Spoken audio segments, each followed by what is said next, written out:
à tous et bienvenue dans Back to School. Nous sommes en direct sur Job Teaser. Alors je vous rappelle le principe pour ceux qui nous rejoignent. Back to School, il s'agit d'un live de 30 minutes durant lesquels c'est vous, jeunes talents, qui pourrez poser les questions que vous voulez à vos potentiels futurs recruteurs. Et aujourd'hui, je reçois Econocom, groupe européen qui conçoit, finance et accompagne les transformations digitales des entreprises et des organisations publiques. Alors, si l'on vous présenter leur offre d'emploi, on va surtout s'attarder sur la transformation digitale des ressources humaines au sein du groupe. Alors, qu'en est-il de cette transformation? Comment cela se traduit au sein d'Econocom? Et bien pour cela, aujourd'hui, je reçois deux intervenants. Tout d'abord, Cédric Cousin, directeur marketing et consultant au sein d'Econova. Bonjour Cédric et merci à toi d'être avec nous aujourd'hui. Bonjour Lisa et puis bonjour tout le monde. Mais également Julien Voiron, responsable de recrutement. Bonjour Julien. Bonjour également. Alors, merci à vous deux d'être là. On va répondre ensemble aux questions des étudiants. Mais avant toute chose, on va en apprendre davantage sur Econocom grâce à notre première rubrique au tableau.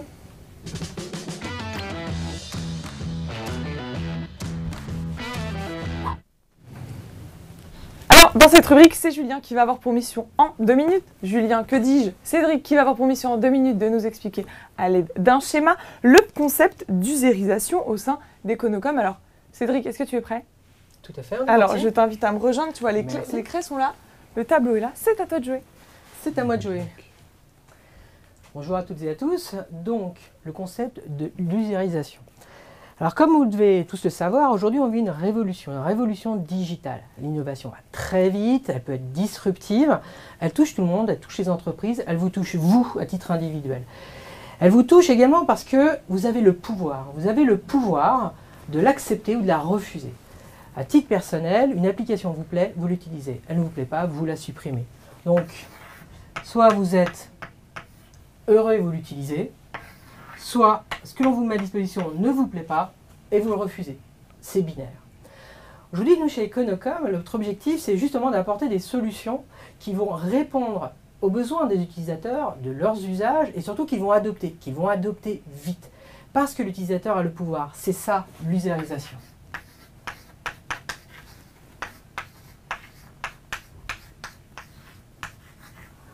Donc, pour vous apporter une solution qui correspond à vos besoins, à vos usages, Econocom capitalise sur son expertise, sur ses expériences, pour justement placer l'utilisateur au centre de la démarche, comprendre ses besoins, comprendre ses attentes, et repose donc sur 3 choses, qui sont les équipements.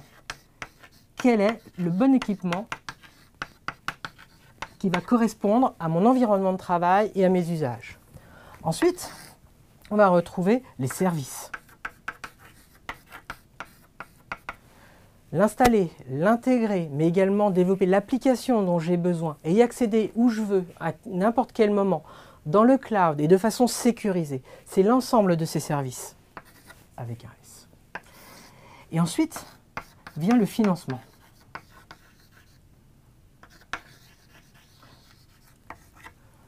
Ou derrière, comment également avoir un modèle économique qui s'adapte vraiment à nos habitudes de consommer ces solutions digitales. On va parler par exemple de paiement à l'usage.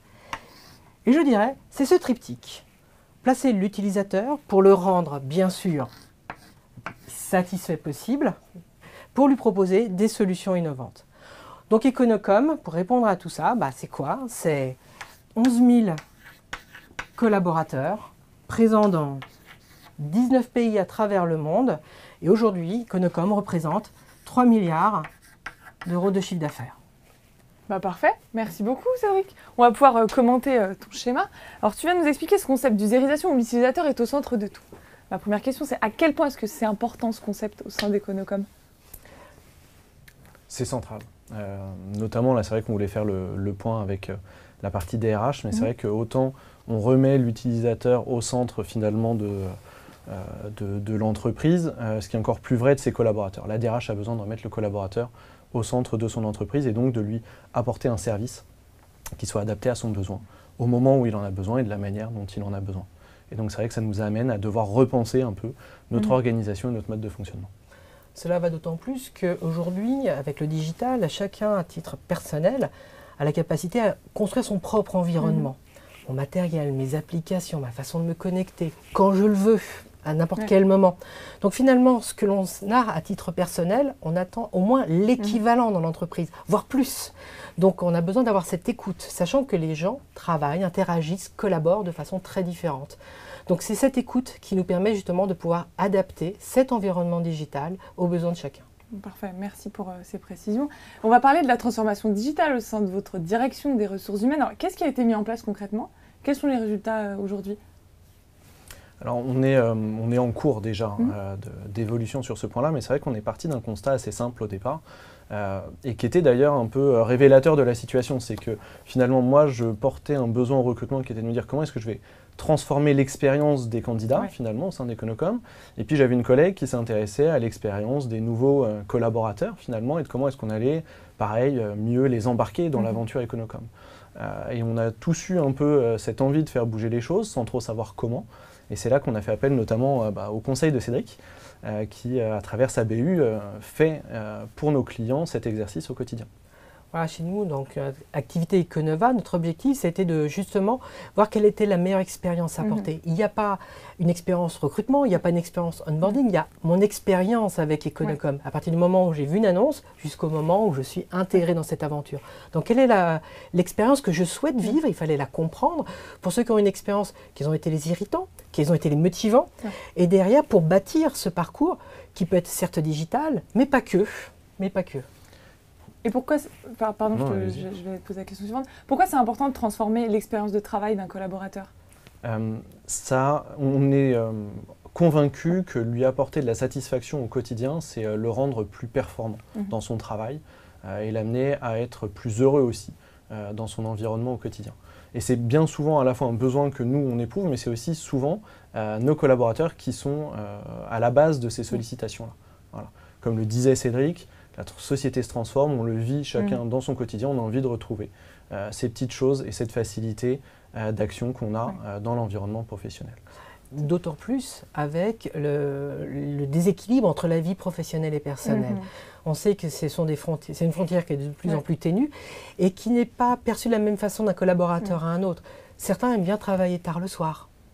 Il faut qu'ils puissent le faire. D'autres veulent respecter des horaires de bureau et travailler au bureau ne se voit pas travailler en dehors. Donc finalement, c'est toutes ces spécificités dont il faut tenir compte. Chacun, j'aime pas le terme productivité, mais on va se sentir plus efficace en fonction du contexte et de l'environnement qui nous est le plus propice. Bon, parfait, on reviendra plus tard sur cette notion d'équilibre vie privée, vie professionnelle au sein d'Econocom. Mais alors, aujourd'hui, vous êtes à la recherche de nouveaux collaborateurs, de jeunes talents. Quels sont les postes que vous proposez? Est-ce que ce sont des stages? Est-ce que ce sont des premiers emplois? Est-ce que tu peux nous en dire un peu plus? Évidemment, il y a les deux. Econocom recrute 1500 collaborateurs par an, à peu près 150 alternants, une cinquantaine de stagiaires. Donc c'est vraiment très large. On est des spécialistes de la transformation digitale, donc forcément les premiers profils qui nous intéressent sont les acteurs, les moteurs de cette transformation. Donc voilà, que ce soit des développeurs, des ingénieurs qui travaillent dans les systèmes, la sécurité, les réseaux, des chefs de projet, des personnes qui sont capables de travailler sur ces sujets-là, mais pas que. C'est vrai que c'était un peu pour revenir à la question de tout à l'heure. On se rend compte quand on amorce ce process de transformation, et nous au sein de la DRH, que finalement les premières étapes, les premières réponses ne sont pas un outil. Elles sont avant tout à mieux construire le parcours, le process, définir les acteurs, leur rôle, et parfois mettre tout simplement en lien des acteurs qui ne communiquaient pas ensemble, mais qui se retrouvent tous embarqués dans la même dimension. Et c'est comme ça qu'avec Cédric, on a, au début de cette réflexion, mis dans la même pièce à la fois des candidats qui n'étaient pas encore embauchés, voire même certains qui ne l'ont pas été, des collaborateurs qui venaient de nous rejoindre, d'autres un peu plus anciens, et puis aussi la DRH, la DSI, les moyens généraux, à peu près tout le monde pour réfléchir à comment est-ce qu'on pouvait avancer, proposer quelque chose d'innovant, mais avec l'œil de ce qu'attendait le candidat. Pour lui, voilà, 2 semaines avant, il est dans un process de recrutement, 2 semaines après, il est dans un process d'intégration. En 2 semaines, le monde n'a pas changé pour lui. À la DRH, jusque-là, si, ça avait tendance à changer d'interlocuteur, changer d'expérience. On a voulu avoir quelque chose de sur mesure. Et cette définition-là aussi, ce sont des profils qu'on recherche, des gens qui ont envie de s'embarquer dans cette manière de concevoir les choses et qui sont capables d'animer ces ateliers de co-création. Ça reste aussi voilà, des profils qu'on peut rechercher, donc un peu moins techniques, mais un petit peu plus dans la compréhension des usages, des besoins et l'animation de tout ce qu'il faut derrière en termes de réunion, de travail et autres pour apporter une solution. D'accord, à tu parles de nos clients. profil, justement, les étudiants ils vous ont préparé quelques petites questions. Ah. Alors, j'espère que vous êtes prêts, car on va passer aux questions du bocal.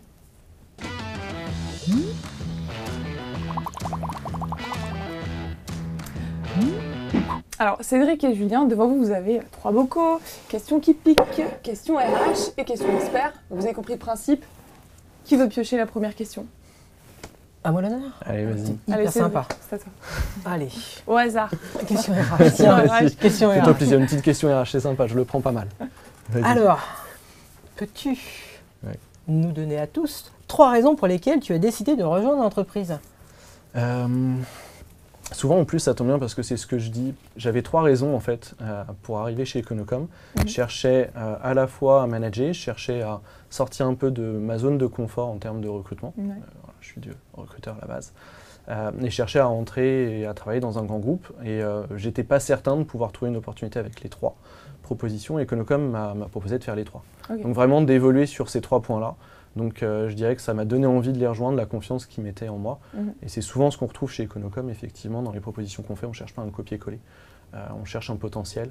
Et donc souvent, on a effectivement ces propositions en face de la table et ça donne envie d'y aller. Allez, ok. Ouais. Parfait. Eh bien, c'est à toi de Alors, je vais prendre une petite question qui pique alors. une question qui pique.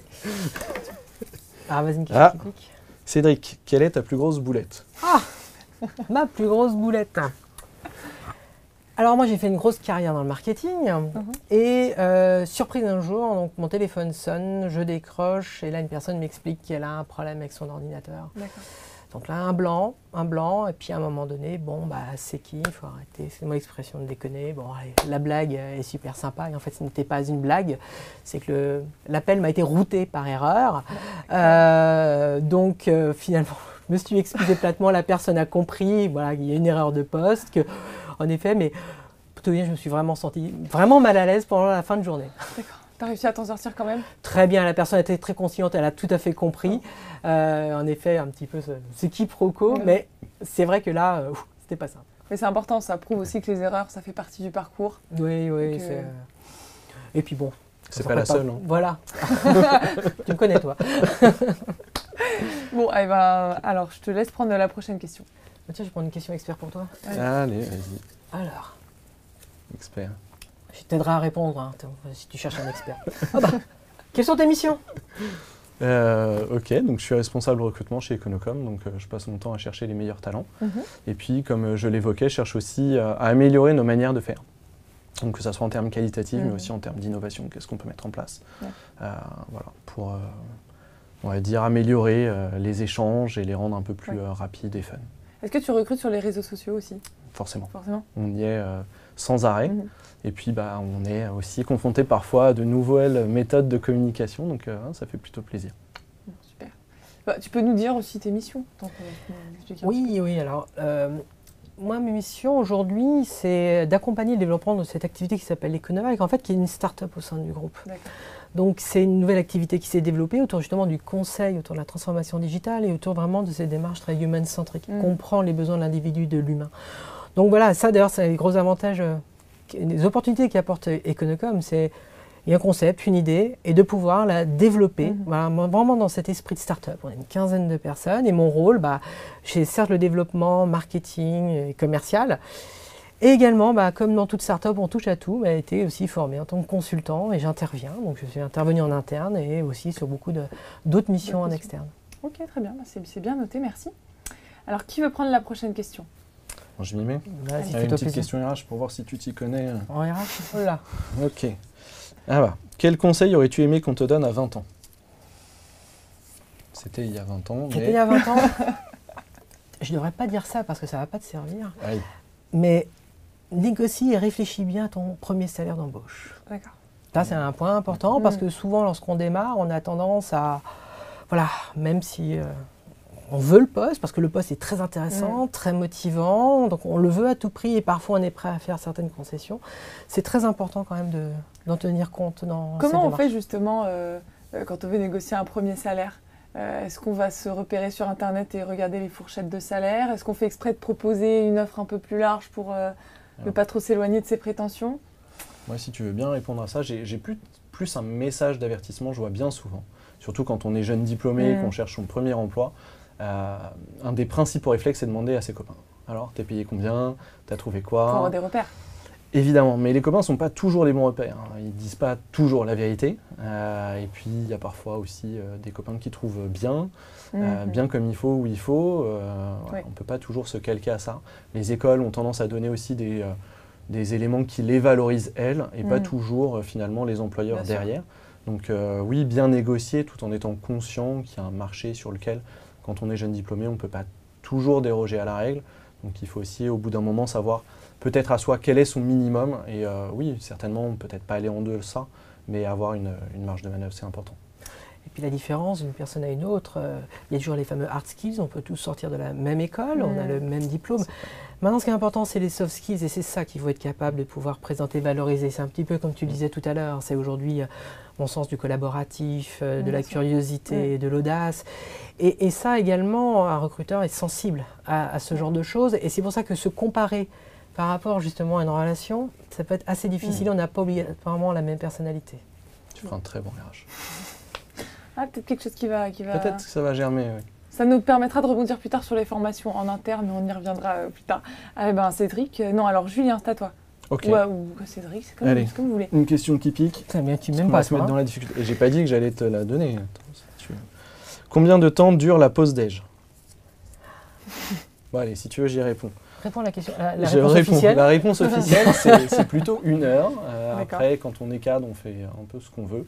Il y a beaucoup de réunions ou de déjeuners d'affaires aussi sur certains postes. Donc voilà, on déjeune et en même temps on ne déjeune pas, donc ça dure beaucoup plus longtemps. Oui. Chez Econocom, au niveau des horaires, on a une certaine souplesse, qu'on D'accord. soit cadre ou pas cadre. On peut commencer dans une fourchette de temps un peu plus tôt ou un peu plus tard et finir un peu plus tôt ou un peu plus tard, à condition de respecter le package global. Oui, c'est donc, ça. la pause déjeuner, voilà. Après, il y a des métiers effectivement qui sont très timés parce qu'on a une exposition aux clients ou on a un rôle de support.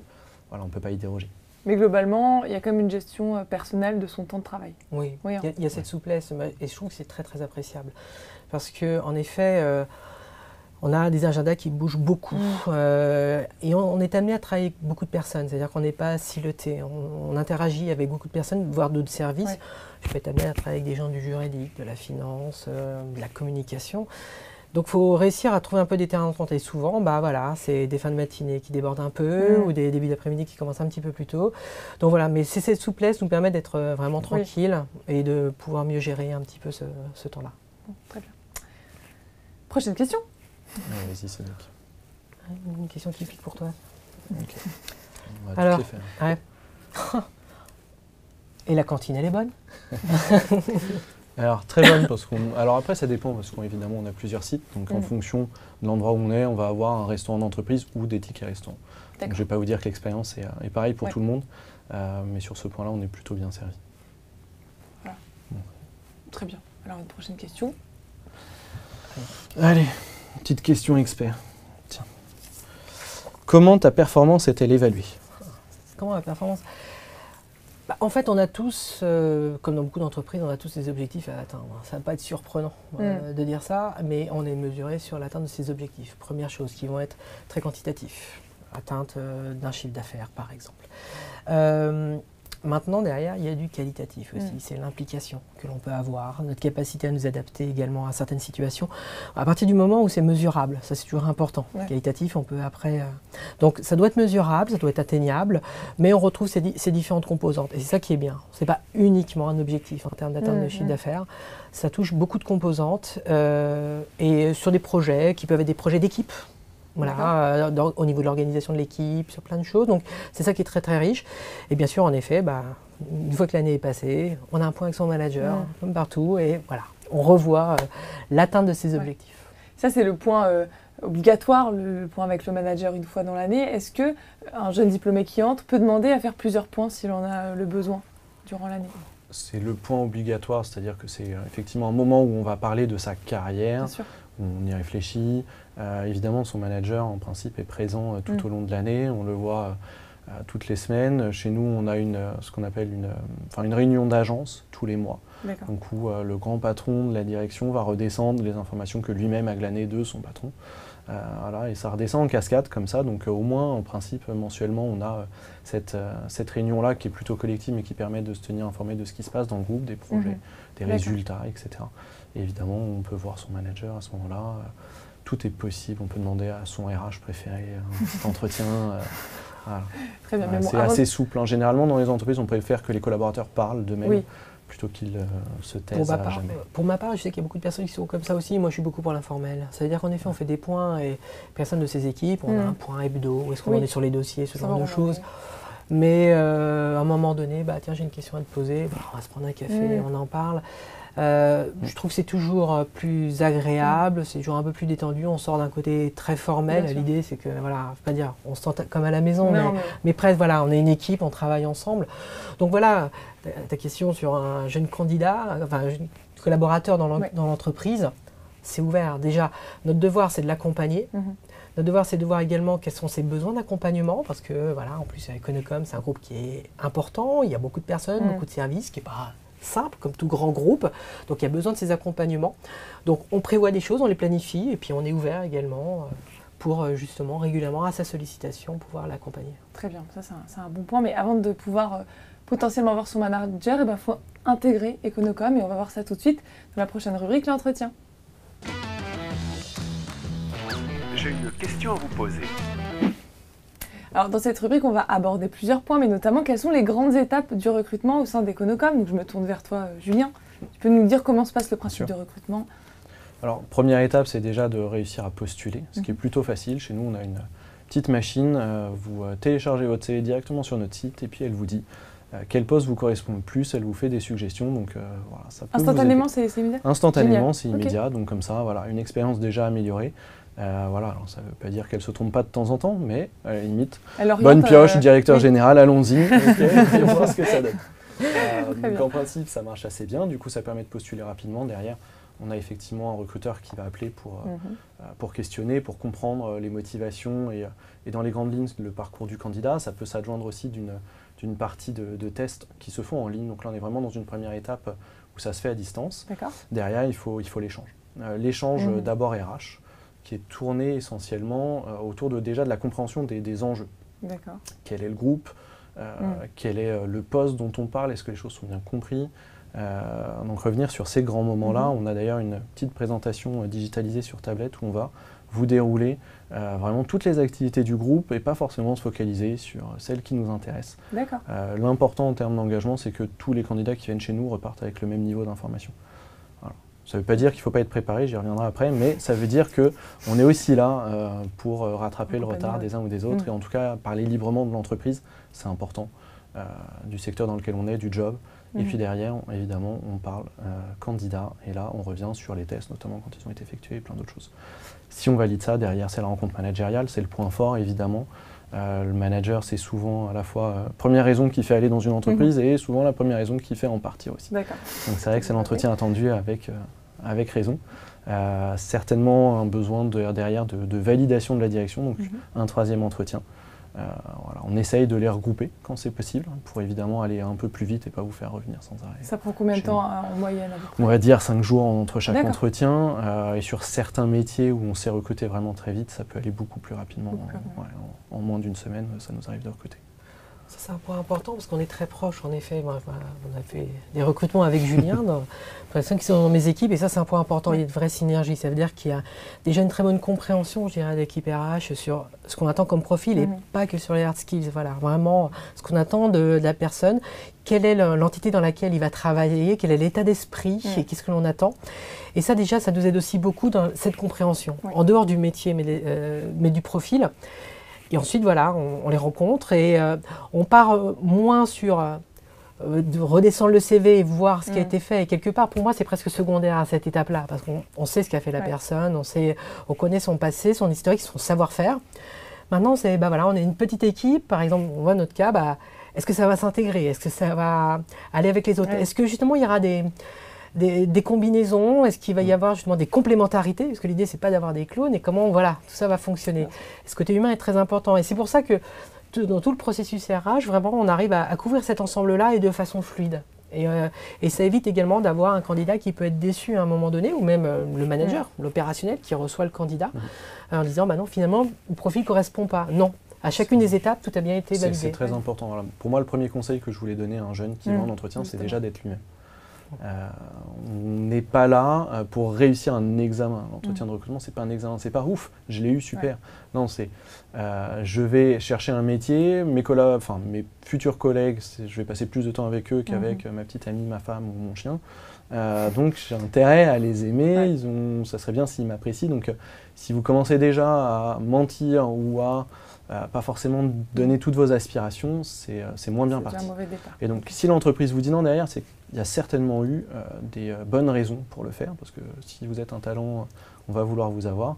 Si on vous dit non, c'est que quelque part on a identifié des choses qui nous disaient le mariage peut peut-être pas être bon, pas être judicieux pour l'entreprise, comme pour le jeune, c'est important que dans les deux cas il y ait une démarche. Donc venir comme vous êtes, c'est important. Après venir comme vous êtes, c'est pas non plus venir comme vous êtes, c'est-à-dire les mains dans les poches, sans de quoi noter. Voilà. C'est la première erreur souvent, ça reste un entretien, ça reste un cadre. Ça reste effectivement un exercice. Voilà. Donc il faut s'y être préparé.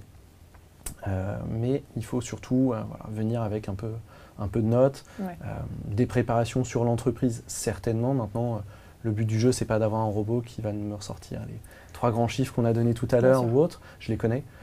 Par contre, d'avoir regardé une vidéo d'une interview de notre dernier directeur général, de ne pas avoir compris un terme, de me demander une explication sur ceci ou cela, c'est déjà beaucoup plus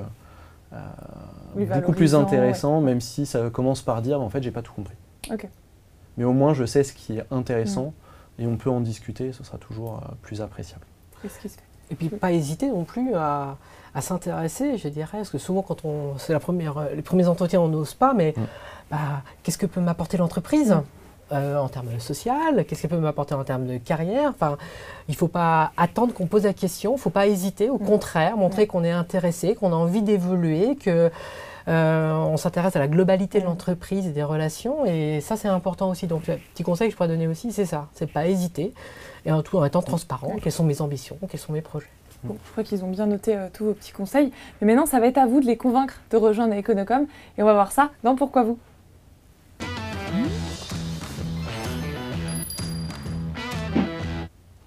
Alors, pourquoi les jeunes talents doivent-ils rejoindre Econocom? Qui veut répondre en premier à cette question? Je pense que le premier point à valoriser, c'est la culture du groupe. Un groupe entrepreneurial, la famille est toujours à la tête de l'entreprise et ça reste très fort.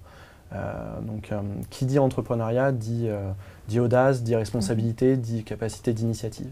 Ça veut dire que le poste que vous allez avoir en arrivant chez nous ne sera certainement pas le poste duquel vous allez repartir. Et ce n'est pas la fiche de poste non plus que vous allez conserver pendant toute votre vie ou quelques mois, ne serait-ce que ça. Donc voilà, ça bouge énormément. Ça demande beaucoup d'efforts en termes d'adaptabilité. C'est très challengeant. Mais du coup, quand on aime un peu cette culture-là et qu'on a envie de se tester et de relever des challenges, on y trouve son compte. Voilà, moi, mon parcours personnel, comme je vous l'ai expliqué tout à l'heure, j'ai sauté dans le wagon. Je pense que Cédric est un peu pareil, donc ça serait le premier terme. Après, on a des engagements sociétaux et environnementaux qui sont assez forts aussi. On a vraiment l'envie de proposer une aventure dans laquelle on se construit, d'un point de vue mission, d'un point de vue engagement, mais aussi d'engagement avec la société, et puis où on s'épanouit. Donc on a aussi des événements festifs qui sont un peu plus sympathiques, collaboratifs. Voilà. On peut partir en Patagonie une semaine, des choses comme ça. Et je pense que c'est plutôt le bon mix. Et puis j'espère qu'on vous aura convaincu qu'on est plutôt sympa. Il y a du jus d'orange frais. Voilà, faut venir. C'est un bon argument. C'est pas mal. On pense à la santé. Il y a 2 cafés offerts aussi chaque jour. Donc non, mais il ne faut pas hésiter. Non, c'est vrai que c'est un groupe qui est très dynamique, et de par la diversité de ces métiers, parce qu'ils ont été présentés de façon très courte, on en a vu 3, mais si je prends n'importe lequel, si je prends le service, il y a une pluralité, je dirais, dans les domaines qui sont couverts. On va parler de cybersécurité, mais on va parler de développement applicatif, on peut parler de beaucoup de choses. Et donc, il y a beaucoup d'opportunités. Donc, même si ce n'est pas son ADN d'origine, potentiellement, ou l'expertise qu'on a, on a la possibilité d'évoluer. Moi, je suis de formation en marketing, aujourd'hui je fais du conseil, et je ne fais pas du conseil marketing. Donc voilà, c'est plein de possibilités d'évolution, et c'est ça qui est très riche. Bon, merci à tous les deux pour tous les conseils que vous avez donnés aux jeunes talents. Chez vous, si vous avez envie de stimuler votre esprit entrepreneurial ou encore de rejoindre un collectif, eh bien, n'hésitez pas à postuler sur carrière.econocom.com ou encore sur jobteaser.com. Encore merci à tous les deux d'avoir été présents aujourd'hui. Quant à vous, je vous donne rendez-vous très vite pour un prochain live.